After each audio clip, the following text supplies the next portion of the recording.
Hello, I'm Danielle Bridge, Dr. Bridge. I work here in town. I have my own practice, Bridge Care for Women, and our topic today is alternatives to hysterectomy. I'm just going to blurt right out and say I don't have a big fancy PowerPoint presentation. For a 20-minute talk, I decided it wasn't worth it. Now I wish I had, because I really don't like being on film. So at least then the film would be looking at the PowerPoint presentation instead of me. Feel free at any time to ask questions. I have a very simple, straightforward kind of talk just to kind of get through what are some alternatives that you can do for reasons that women have hysterectomy. To make sure we're all on the same page, I just very simply wrote out hysterectomy is a partial or total surgical removal of the uterus. That can be done several different ways, but there are many women who don't want to have a major surgical procedure like that. So the next question would be, why do women have a hysterectomy? What are some of the reasons that you would do that? Hold on, the next prop.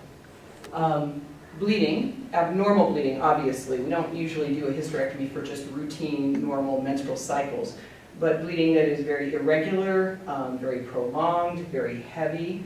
Another reason would be uterine fibroids. Now, you never do a hysterectomy just because you have a fibroid, but fibroids in themselves can cause a lot of problems. They can cause abnormal bleeding, they can cause a lot of pressure, they can cause pain. Sometimes if they're just growing rapidly, that's a concern perhaps for cancer, and then that would also need to be treated. Pain, there are a number of women who have chronic pain issues with their menstrual cycles or related to the uterus or the bleeding in and of itself. Prolapse. Prolapse is a condition where the organs are actually falling out of the vagina, sometimes just partially, sometimes completely out of the vagina.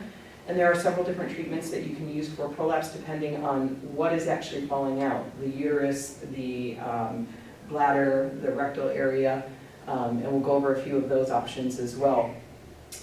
Cancer. Now obviously, cancer is dictated by what cancer it is, how advanced. That is something that you don't always get an option for, but that would be another reason that a hysterectomy is sometimes done. Excuse me for interrupting. Well, what causes prolapse? What causes prolapse? Probably the most significant thing is the trauma from childbearing. There are some women, though, that have not had children that have prolapse. I've seen it in runners in particular, people with conditions that have like a lot of chronic pressure. Morbid obesity can be a problem as far as that goes as well, chronic cough, things like that. People do a lot of heavy lifting or things that will strain the abdominal wall and put a lot of pressure that way as well. But the most common thing is childbirth in particular. So, and it's hard to predict which women will experience that and which women will not. So, other questions? Okay. So let me move on, then we'll start to talk about some of the different treatment options. And I have brought some props. If we have time, we can go through those. I've kind of got a long list. These don't go for every reason that I listed. One of the most important parts before I jump into this is clearly you have to see someone and be evaluated for your problem, because each individual thing will have reasons why one option is good and not another. You know, one of the first things I have listed under hormonal treatments is birth control pills. And birth control pills actually can do a wide variety of things in terms of treatment, and they can be a very good method of treating. But depending on menopausal status or your personal family history, you know, some women have a history of blood clots, and birth control pills are just not a good option, or they have conditions that make them very prone to clotting. So obviously you can't just sort of say, oh, this is the one I want. You do have to find out what is a good match for you. So one of the things that we're trained is that like treats like. So hormonal problems are usually best treated by hormones. Structural problems, things like fibroids or things falling out, sometimes are better treated by surgical approaches. But even within that, there are still some variations. The first list of things are typically, under the hormones, are typically for abnormal bleeding in some fashion or heavy bleeding. Birth control pills is a great option. And you'll notice that a lot of these are birth control methods, but they actually work very well for a number of menstrual-related irregularities. Depo-Provera, 70% of women who are on Depo-Provera will not have any menstrual cycles at all. It's not 100% across the board, but that is a good option for some women who have heavy bleeding. I wrote progestins as kind of a generic term for different types of progesterone pills that we prescribe that can be given in a cyclic fashion where you take them for several days a month, then you don't take them. They're not as predictable as a birth control pill, but they work very well for someone who can't be on a full regular birth control pill.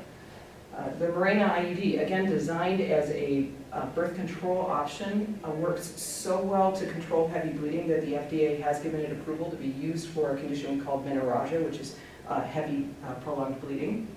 Most women who use a Mirena IUD will either have no menstrual cycles or just spotting for their menstrual cycles, which is a very nice side effect that most women like. Uterine ablation. So an ablation procedure is something that it is a surgical procedure. It is actually designed to be able to be completed in an office setting, although the equipment is sometimes rather expensive. I don't do it currently in my office right now. I do it in the operating room. It's an outpatient procedure. You go home the same day, when I say that. Typically has very little pain associated with it. The way an ablation procedure is done is very much like you would have a pap smear. We put a woman's legs in the stirrups. You go in through the vagina with the speculum. You actually go up into the uterus, usually taking a look with the telescoping camera first.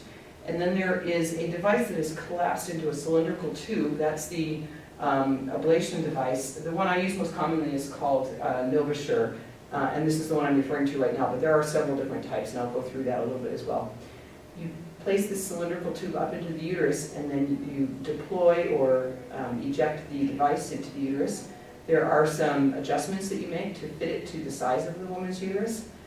And there are some safety tests that have to be passed as well.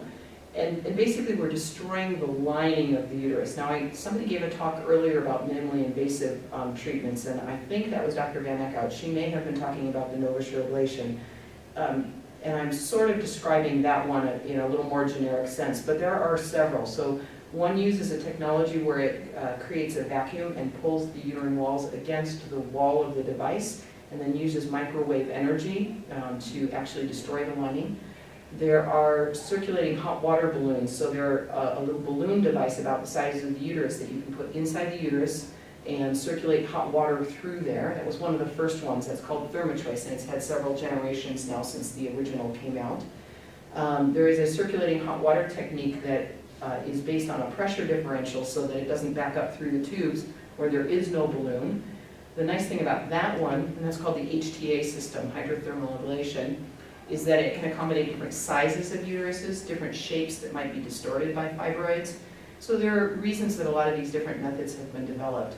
I've been trained in those three that I've talked about. I have not done, there's a version that uses cryotherapy, so it uses freezing to actually destroy the lining of the uterus.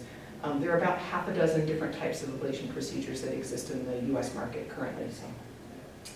Fibroids, uterine fibroids are tumors, benign tumors made of uterine muscle. We don't know why some women get fibroids and others don't. We think to some degree they may be estrogen mediated, but we all have estrogen. So it doesn't really make a lot of sense why some women get them and others don't.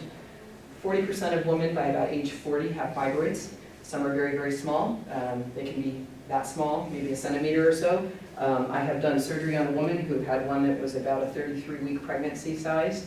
Yeah, it was about this big, I remember, a huge surgery. So that one's not very well treated by ablation or hormones. That one had to come out surgically. So. Fibroids in and of themselves are benign tumors. If they are not causing problems, you don't need to do anything about it. Simply because it's there is not a reason to do a procedure or even take on other treatment options. But fibroids in the wrong place can cause lots of problems. Hysterectomy is an option, a treatment option for fibroids. It is one of the most definitive treatments because you completely remove that and the uterus to, with the fibroids themselves. But again, not everybody wants to have that full procedure done. Sometimes if the problem you're having with fibroids is abnormal bleeding, sometimes the hormonal options will work.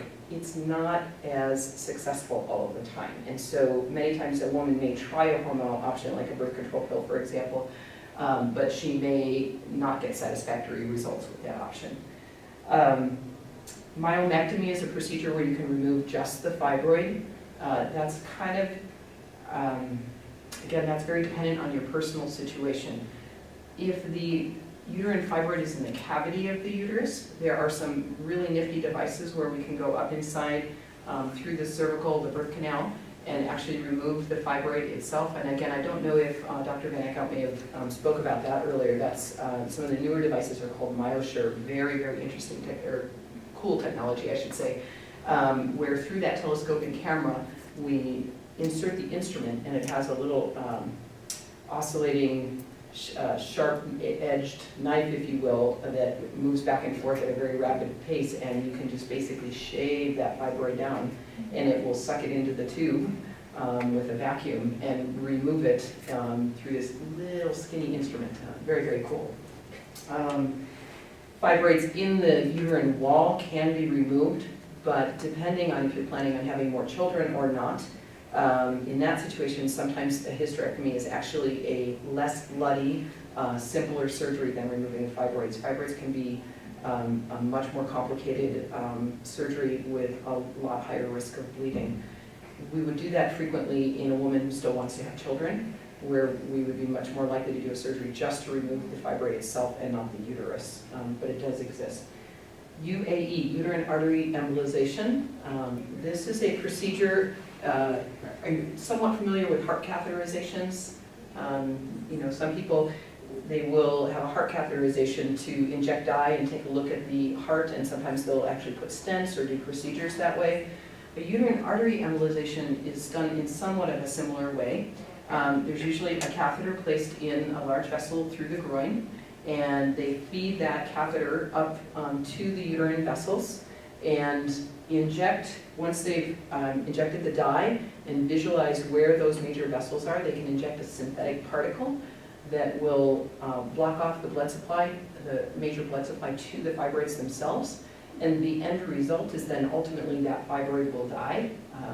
This can be done as an outpatient setting as well, typically done by interventional radiologists.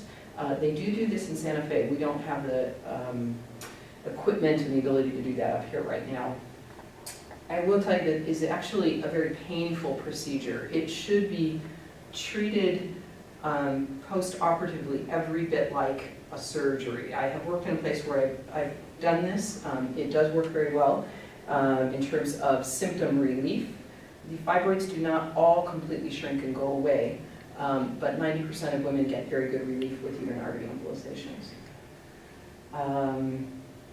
I put MRI, ultrasound. This is, and the other thing with uterine artery embolization is it's not always covered by insurances. I believe in the United States this is still considered experimental, even though it's actually been around for quite a long time, probably 20 plus years at this point.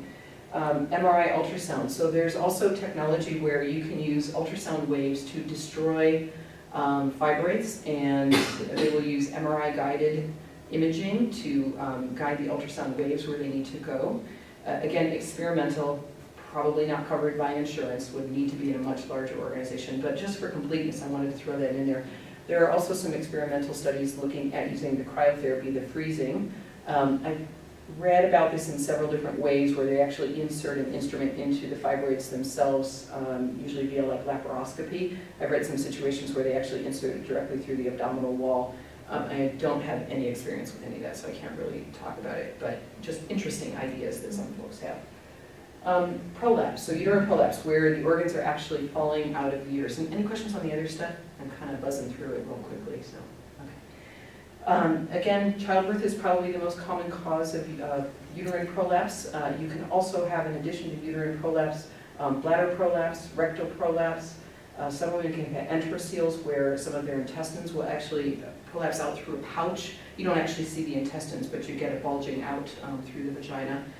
You can have varying degrees. The worst case is obviously if it's actually hanging out between the legs. That is the most severe form of prolapse, and that's fairly rare, but women can have different degrees and have symptoms from it. Oftentimes urinary problems, difficulty voiding or more incontinence issues, difficulty having bowel movements, sometimes needing to use their hand to hold support on those tissues in order to be able to evacuate a bowel movement. These are all things that can be caused or aggravated by prolapse. If the prolapse is not so severe, obviously hanging out of the vagina is quite severe. Sometimes physical therapy will help that, and people think physical therapy for that area.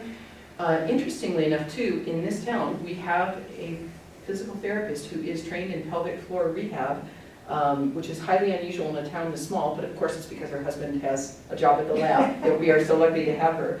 The last place I worked was easily twice the size of Los Alamos, and I had to send my patients 2 hours away for this type of physical therapy, which is also used for urinary incontinence. It's another thing that the pelvic floor physical therapy is used for. But the idea is it's to help to tone and strengthen some of the muscles to help hold things up inside, and more for symptom relief as well.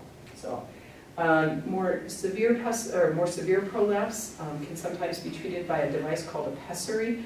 I did bring some samples and my sizing kit if anybody is interested in looking at that. Pessaries come in many weird shapes and sizes. They are devices that are worn up inside the vagina, very much like a diaphragm would be worn. But diaphragms are fairly flimsy. They aren't designed to hold things up in place. They're flexible enough that they can be compressed to actually insert it into the vaginal opening, but then they open back up and they sit behind the pubic bone and are also supported in kind of posteriorly in the back area by part of the sacrum.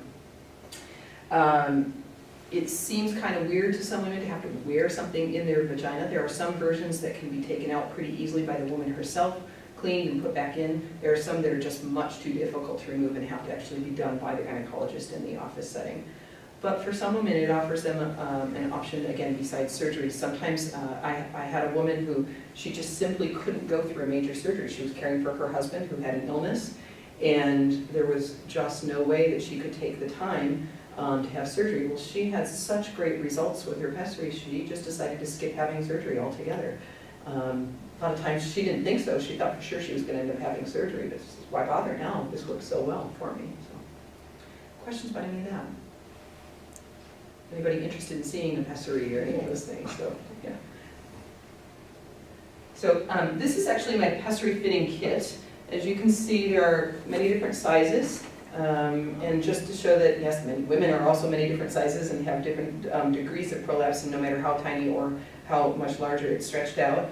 This would be, I'm going to hold a larger one up just for visualization. This would be like a ring pessary.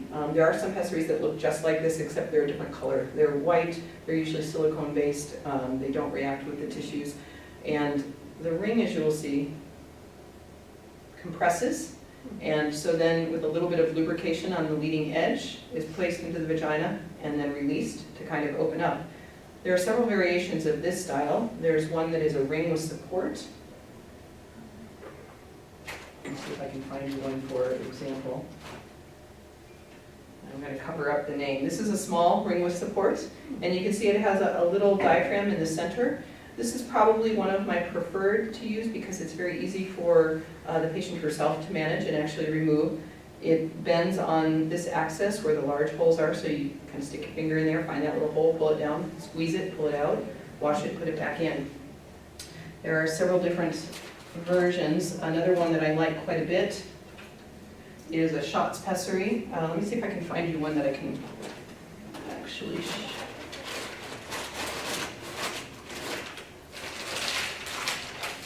This is one that's actually been used. Occasionally I will sterilize these once or twice, or once every 1 to 2 years, and then they come back and have it put in. This is a much stiffer pessary, and it's much more difficult to manage. So sometimes I have to use an instrument to actually help compress it and put that back in. But again, for more significant prolapse, that will give more support. There are several different types, some with knobs. This is called a Gayrum. This is used primarily for bladder prolapse in particular. And I have a few different versions here if anybody's interested in seeing that. So, ultimately, you know, hysterectomy is still a good option to treat many of these conditions if you get unsatisfactory results with any of the others. And again, there are some conditions that you're just not going to get satisfactory results, but I'm all about options, you know. I love doing surgery. I wouldn't be in this field if I didn't love doing surgery. I do quite a bit of surgery, but I'm a woman, and if I had to have a hysterectomy, I'm not so sure I'd want to jump into that right away. You know, having any kind of major surgery can have lasting consequences, and I think very, very carefully before I would go under the knife or before I would put one of my patients under the knife. think that's it. Any other questions? So, I'm sorry, as far as the pessaries, how often do they have to be removed and cleaned? If they're the type of pessary that a woman cannot take out on her own, I usually have my patients come about every 3 months. Remove it, wash it, check the vaginal tissues, make sure that there's no erosion or ulceration or, trauma to the tissues themselves, put it back in. It's usually a fairly simple visit. Pessaries, like anything, there are some women, if their tissues are very fragile, they can wear down with time. Sometimes you simply have to take the pessary out for a few days, let things heal, put it back in. Sometimes if their prolapse is so bad they don't want to go, even a few days without it, I will just have them come in for more frequent cleanings. Women who can take their own out, I have several women who do this. I see them once a year, and some women take it out every night. I have one woman who takes it out every week. I have another one who takes it out every, couple months or so, because she knows that that's what I would do if she were coming to see me, so. Anything else? It's very informative. Oh, well, thank you. I hope I don't dream about it.